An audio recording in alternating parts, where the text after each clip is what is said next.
Welcome back on my second video. Bumili ako ng ilaw from Lazada. I'll make a quick review, unboxing. Well, nabuksan ko na ito. Ulitin ko na lang ulit. So, ito yung nabili ko, no? Ang pangalan niya is McFally.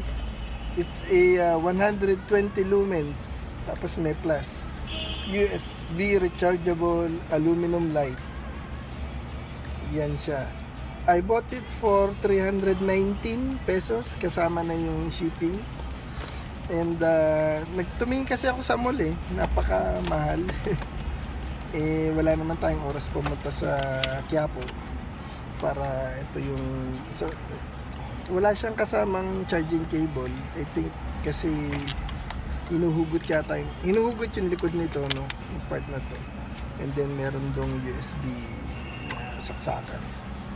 So, ito siya. Merong high, low, then itong flash na ganito, and then yung flash na mabagal. Hindi ko ma-demo ngayon kasi araw pa. Pero I'll check kasi medyo madilim-dilim dito sa parking. So, ito siya. Maliit lang. Saan ko ba siya i-compare? Compare ko siya siguro sa sa lalagyanan ng salamin para meron kayong idea kung gaano siyang kalaki. So, ganito siya kalaki.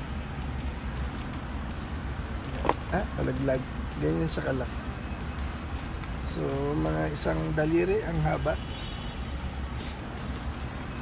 And wala siyang ganong pindutan, isa lang.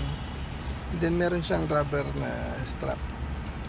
Di ko lang alam kung dudulas kasi bakal yung nandito sa ilalim. Bakal. Although hinigpitan ko na para hindi dumikit dun sa batalya or dun sa handlebar. Siguro lagyan ko na lang din ng Teflon tape. So, ilahin mo lang ito and then yan. Ito yung hindi ko alam kung tatagal tong USB port natin. Kasi para siyang part ng PCB, kumbaga sa electronics. O nga, kung pag sinilip mo dito sa loob, I don't know if you can see it.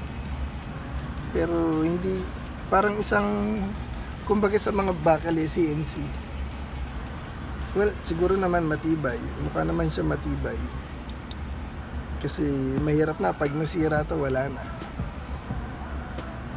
Sabi dun sa is weatherproof ba? Siguro mga splash, mga ambon-ambon pwede. But I don't think sa mga heavy rains kung bubra to. Well, for 320 pesos, edi bumili ka na lang ulit pag nasira. So that's my take on this McFally na USB light para sa ating bicycle. Wala siyang model number hindi ko alam. Usually kasi pag bumili ka, diba, yung mga model number na nakalagay dyan. Wala rin naman dito nakalagay.